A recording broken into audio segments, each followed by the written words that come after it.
क्या 2020 वाला फिर से हाल हो सकता है? क्या बीजेपी सभी सहयोगियों को संतुष्ट कर पाएगी? हमारे साथ प्रदीप सर जुड़े हुए हैं, राजनीतिक विश्लेषक हैं और काफी दिनों से सर आप इस सीट बंटवारे पर खबर बना भी रही हैं, चर्चाओं में शामिल भी हो रहे हैं और जो एक्टिविटी है सभी पार्टी की, चाहे वो बीजेपी की तमाम दौरों की हो, बैठकों की हो, आज भी उनके कार्य समिति की बैठक थी बिहार में। तो आपको क्या लगता है, अभी चुनाव इतना नजदीक है लेकिन बात बन नहीं रही है, बात काफी बिगड़ रही है और ज्यादा बात बिगड़ रही है चिराग पासवान के साथ और मांझी जी के साथ। क्यों नहीं बात बन रही है? कितनी सीटों पर सारा मामला फंस रहा है प्रदीप सर?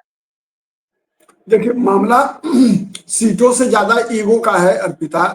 ठीक है, ईगो का है। और ईगो भी इसलिए है, लोग दिखा रहे हैं कि सत्ता चुनाव के बाद जो सत्ता में हिस्सेदारी है उसका भी सवाल उठ रहा है।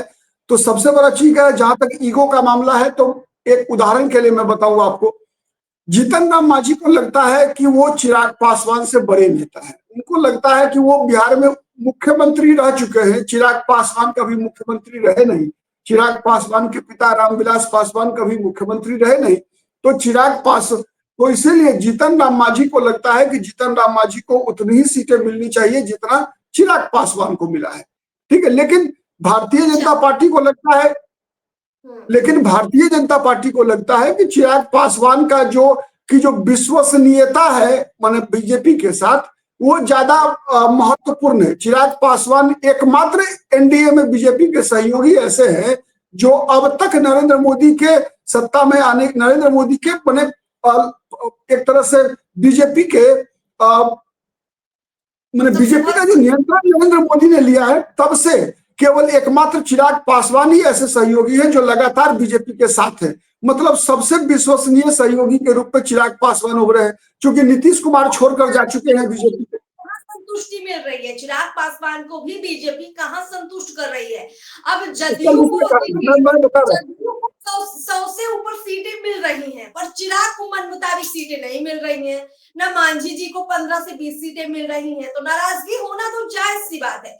जो जदयू 2020 के चुनाव में काफी डाउन चली गई, लगभग 45 सीटों पर पहुंच गई, वो जदयू अभी देखिए 100 पर खेल रही है। चिराग पासवान जो लोकसभा चुनाव में एकदम जबरदस्त फाइट देते हैं, 5 सीटें लोकसभा की जीत कर दे देते हैं, मांझी जी भी ठीक ठाक काम कर देते हैं, अब ऐसे में उनकी नाराजगी भी बनती है। मेरा सवाल ये है कि बीजेपी ज्यादा संतुष्ट किसको करना चाहती है? चिराग और मांझी को नाराज करके नुकसान भी तो हो सकता है।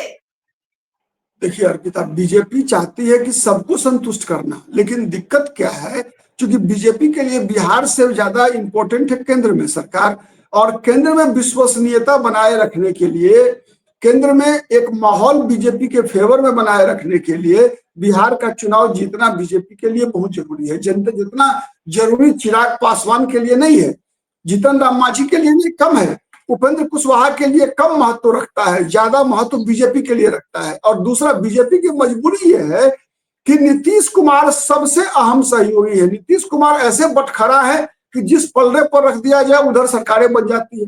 तो यही बीजेपी की सबसे बड़ी दुविधा है कि जब तक नीतीश कुमार बिहार के मुख्यमंत्री के पद पर हैं, तब तक नीतीश कुमार जिधर जाएंगे, चाहे वो तेजस्वी यादव के साथ जाएंगे, तेजस्वी की सरकार बन जाएगी, बीजेपी के साथ रहेंगे, बीजेपी की सरकार बनेगी।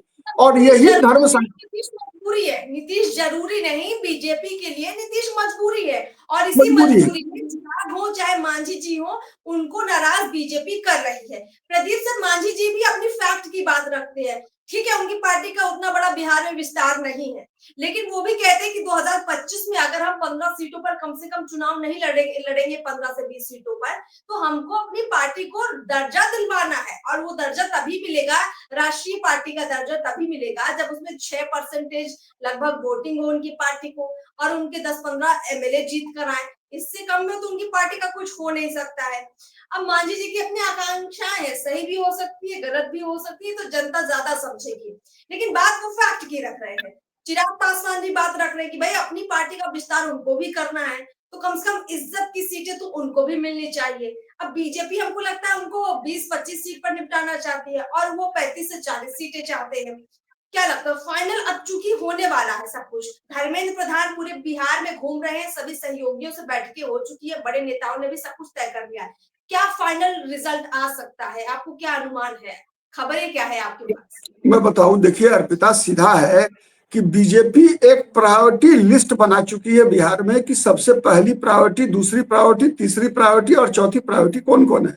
ठीक है, इसमें चूंकि नीतीश कुमार भी, मैंने कहा कि बिहार की राजनीति के वो बटखरा है, जिधर जाएंगे उधर सरकार बनेगी, तो नीतीश कुमार प्रायोरिटी लिस्ट में, चाहे नीतीश कुमार, जरूरी नहीं है, आपने कहा ना जरूरी नहीं बल्कि मजबूरी है बीजेपी की। ठीक है, एक बिहार के लिए, और दूसरा केंद्र में भी सरकार, चूंकि बीजेपी की इस बार की सरकार जो है वो अपने दो महत्वपूर्ण सहयोगियों के समर्थन पर निर्भर है। उसमें एक चंद्रबाबू नायडू के 17 सांसद और नीतीश कुमार के 12 सांसदों पर निर्भरता है इस केंद्र सरकार की। तो बीजेपी कभी नहीं चाहेगी कि केंद्र की सरकार को अस्थिर किया जाए बिहार के लिए, इसीलिए नीतीश कुमार प्रायोरिटी लिस्ट में नंबर 1 है। नंबर 2 पे चिराग पासवान है, इसलिए है कि चिराग पासवान का वोट बैंक पैन बिहार है। पासवान जाति के लोग जो है, आप ये नहीं कर सकती कि फलाने जिला में केवल है, बल्कि वो मैंने किशनगंज से लेकर जो है बक्सर तक और बांका से लेकर औरंगाबाद तक हर जगह आप कह लीजिए बिहार के पूर्व से पश्चिम, उत्तर से दक्षिण तक चिराग पासवान, मतलब पासवान जाति के लोग हैं, हर जिले में है, उनकी आबादी बराबर की है। लेकिन और चिराग पासवान का प्रभाव भी है, ठीक है, जितना भी है, जो 5% 6% जो भी है उनका, वो पूरे बिहार में फैला हुआ है। अब बात करते हैं जीतन राम मांझी की। जीतन राम मांझी का प्रभाव क्षेत्र केवल 3 जिले में है, 2 जिला ज्यादा, माने फुल, 1 जिला हाफ। 2 जिला फुल जहां जीतन राम मांझी की ताकत है वो है गया और जहानाबाद, जहां वो चुनाव को, परिणाम को प्रभावित करेंगे। तीसरा जिला है आधा औरंगाबाद का। अब देखिए 2020 का चुनाव परिणाम और 2024 का लोकसभा चुनाव का परिणाम, ये वो एरिया है जहां पर कि एनडीए का प्रदर्शन सबसे खराब था। ठीक है, सबसे खराब था। और इस बार भी आप ये नहीं कह सकती कि मगध प्रमंडल में और जो पटना प्रमंडल का इलाका है उसमें एनडीए का प्रदर्शन, मुझे तो नहीं दिख रहा है कि महागठबंधन से बेहतर रहेगा। यहां इस बार भी जब तक सीपीआई एमएल महागठबंधन के साथ है तब तक मेरा मानना यह है कि इस एरिया में महागठबंधन भारी पड़ेगा। तो इसीलिए जीतन राम मांझी की बात न सुनने के पीछे 2 कारण है। पहला तो ये कि उनको जदयू को ज्यादा सीटें देनी है, नीतीश को ज्यादा तवज्जो देनी है, क्योंकि केंद्र में उनके सहयोग से ही बीजेपी की सरकार है। दूसरा बड़ा कारण ये कि जीतन राम मांझी जी की, उनकी पार्टी की उतनी ताकत नहीं है कि बीजेपी को ये भरोसा हो कि ये जितनी सीटें लेंगे उतना ही स्ट्राइक रेट जीत का भी इनका होगा।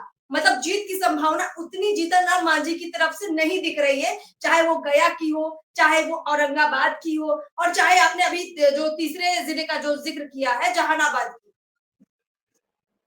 प्रदीप जी सवाल मांझी जी का ठीक है, समझ लेते हैं, समझ में आ गया। फाइनल मैं कमेंट लूंगी। चिराग पासवान का क्या है? चिराग पासवान तो आपने खुद कहा कि पूरे बिहार में उनका पासवान वोटर मजबूत है, उनके साथ क्या मजबूरी है? चिराग तो वैसे भी नीतीश को काफी तवज्जो, सम्मान देने लग गए हैं, उस लिहाज से भी चिराग को ज्यादा मिलनी चाहिए। उनके साथ, चिराग पासवान के साथ दूसरी दिक्कत है। दिक्कत बीजेपी को नहीं है, दिक्कत जनता दल यूनाइटेड को है। जनता दल यूनाइटेड को क्या लगता है, डरा हुआ है जेडीयू को लगता है क्या कि यदि माइनस जेडीयू बहुमत मिल गया अगर एनडीए को, बीजेपी चिराग पासवान, जीतन राम मांझी और उपेंद्र कुशवाहा के साथ इन 4 दलों को अगर बहुमत मिल गया तो नीतीश कुमार को साइड कर दे सकता है कोई। तो नीतीश कुमार इस डर से भयभीत है। एक दूसरा कारण क्या है कि नीतीश कुमार कभी भी चिराग पासवान के साथ ही नहीं बल्कि इनके पिता के साथ भी नीतीश कुमार का संबंध कभी भी अच्छा नहीं रहा। ठीक है, नीतीश कुमार का संबंध कभी अच्छा नहीं रहा है। अगर आप इतिहास को पलट कर देखिए तो रामविलास पासवान बिहार का मुख्यमंत्री नहीं बन पाए, इसके लिए एकमात्र दोषी वो मानते हैं, नीतीश कुमार को मानते थे। ठीक है, अभी भी चिराग पासवान के निशाने पर बीजेपी नहीं है, चिराग पासवान के निशाने पर नीतीश कुमार होते हैं। ठीक है, और दोनों के बीच लुका छिपी का खेल चल रहा है। नीतीश कुमार नहीं चाहते कि चिराग पासवान को किसी भी कीमत पर 20 से ज्यादा सीटें मिले, लेकिन दिक्कत यह है कि चिराग पासवान का जो स्ट्राइक रेट रहा है, चाहे वो 2019 का लोकसभा चुनाव हो, 14 का लोकसभा चुनाव हो, 24 का लोकसभा चुनाव हो, लगभग 100% का स्ट्राइक रेट रहा है चिराग पासवान का लोकसभा चुनाव में। इससे भी ज्यादा भयभीत है नीतीश कुमार कि यदि मान लीजिए चिराग पासवान को 25 सीटें मिल गई और 20 एमएलए जीत के आ गए, तो चिराग पासवान के बगैर अगर बहुमत नहीं मिला तो चिराग पासवान शर्त रख देंगे, दूसरा नीतीश कुमार बन जाएंगे वो। मतलब दूसरा नीतीश कुमार मतलब कि या तो आप मुख्यमंत्री बनाइएगा तो बनाइए, नहीं तो चल दिए हम महागठबंधन के साथ। तो ये खेल चिराग पासवान भी कर सकते हैं ना, जो खेल नीतीश कुमार करते आ रहे हैं आज 10 साल से, 13 से लेकर 2025 तक, वही खेल तो चिराग पासवान भी कर सकते हैं। चिराग पासवान अपने 20 एमएलए को लेकर चले जाएंगे महागठबंधन के साथ, मुख्यमंत्री बन जाएंगे। एकदम आपने एकदम जो तीर है ना वो आपका एकदम निशाने पर लगा है, और मुझे लगता है बिल्कुल सटीक बात आपने रखी है कि नीतीश कुमार को सिर्फ ये नहीं डर है कि इनकी पार्टी जो है चिराग पासवान की जीत जाएगी ज्यादा सीटों पर, तो कल को दिक्कत होगी। दिक्कत चिराग आज ही कर सकते हैं। आपने ठीक ये बात कही कि अगर चिराग पासवान 20 से 25 एमएलए विधायक जीत कर ले आते हैं, तो चिराग पासवान भी ये डिमांड कल को कर सकते हैं कि सीएम की कुर्सी उनकी होनी चाहिए, या फिर कम से कम डिप्टी सीएम का पद भी उनका होना चाहिए। चिराग डिप्टी सीएम नहीं बनेंगे भाई, चिराग का निशाना एक ही जगह है। चिराग नीतीश कारण चिराग, और यही बात नीतीश कुमार जानते हैं। मतलब नीतीश कुमार जानते हैं कि जब हम 43-45 सीटें जीत कर राजद को और बीजेपी को मना सकते हैं कि भाई सीएम तो हम ही रहेंगे, तो फिर चिराग पासवान 20 से 25 एमएलए लेकर भला बिहार के अगले मुख्यमंत्री क्यों ना बने। बिल्कुल ठीक संभावना आपने जताई प्रदीप सर, और आज की मुख्य हाईलाइट यही है कि क्यों नीतीश कुमार को चिराग से डर लगता है, और बीजेपी पर क्यों नीतीश कुमार की तरफ से कह सकते हैं कि एक दबाव बनाया जा रहा है कि ज्यादा सीटें ना चिराग को दी जाए ना मांझी को दी जाए, ज्यादा सीटें जदयू को दी जाए। बीजेपी इसी असमंजस में है कि सुने तो सुने किसकी, नीतीश कुमार जरूरी भी है और मजबूरी भी है, और चिराग तो उनके खासम खास है।